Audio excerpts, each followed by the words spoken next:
Hello বন্ধুরা, আশা করি তোমরা সবাই ভালো আছো। তোমাদের প্রত্যেককে আমার চ্যানেলে স্বাগত জানাই।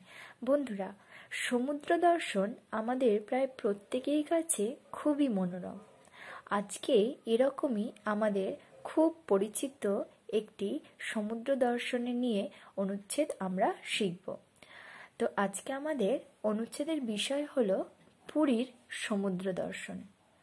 তাহলে এসো বন্ধুরা, আমরা শিখে নিই পুরীর সমুদ্র দর্শন নিয়ে অনুচ্ছেদ রচনাটি। সমুদ্র বিশাল, অনন্ত তার বিস্তার। প্রতি মুহূর্তে উত্তাল তরঙ্গরাশি আছড়ে পড়ে তার বেলাভূমিতে। এসব কথা বইয়ে পড়েছি, কিন্তু চোখে দেখিনি। এবার গ্রীষ্মের ছুটিতে পুরীতে বেড়াতে গিয়ে নিজের চোখে সমুদ্র সম্বন্ধে ধারণা করতে পারলাম। উফ, সেই দেখার বিস্ময় বিহ্বলতা যে কতটা, তা বলে বোঝাতে পারবো না। যেদিকে তাকাই সেদিকেই কেবল জল আর জল। এর শুরু তো এখানে, কিন্তু এর শেষ কোথায় কারোরই জানা নেই। বাবা জবাব দিলেন, ভূগোল দিয়ে বঙ্গোপসাগর মিশেছে ভারত মহাসাগরের সঙ্গে, ভারত মহাসাগর প্রশান্ত মহাসাগরের সঙ্গে, প্রশান্ত মহাসাগর আটলান্টিক মহাসাগরের সঙ্গে।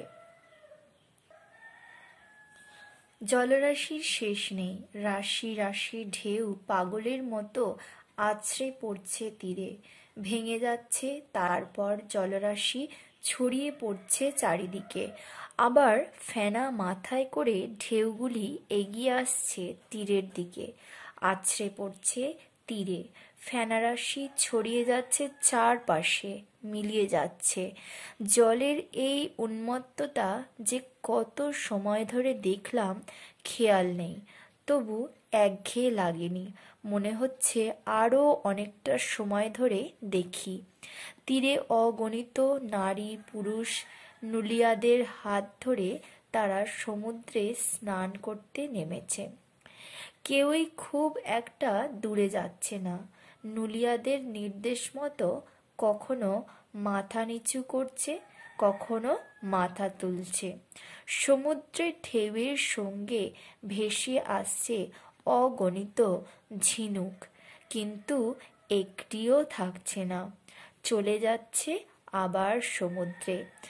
আমি আর বোন দীর্ঘ সময় চেষ্টা করে সামান্য কিছু ঝিনুক কুড়িয়ে পেলাম।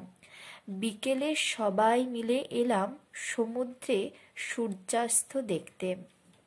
বিকেলের পড়ন্ত রোদে চিকচিক করে ওঠা অসীম নীল জলরাশির মধ্যে দিগন্তে সূর্যের অস্ত যাওয়ার দৃশ্য ভোলার নয়। এই দৃশ্য দেখার পরে মনে হয় প্রকৃতির চেয়ে বড় শিল্পী কেউ নেই। তাহলে বন্ধুরা, আজকে আমরা শিখলাম পুরীর সমুদ্র দর্শন অনুচ্ছেদ রচনা। আশা করি তোমাদের এই ভিডিওটি ভালো লেগেছে।